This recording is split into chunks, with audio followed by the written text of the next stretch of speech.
confident that the Met, specifically the Met in terms of the London protests, is doing everything it can to enforce the law robustly enough? Or do you think that certain regulations around extremism and terrorism need to be changed or modified, as the Met Commissioner seems to be suggesting might need to happen?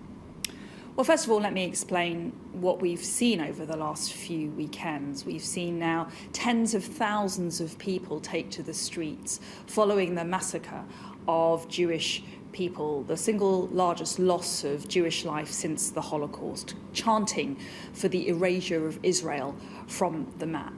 To my mind, there's only one way to describe those marches. They are hate marches. Now, secondly, the police and the Crown Prosecution Service are operationally independent, so it's not for me to provide a running commentary on the specific legal decisions that they are making in real time on the ground.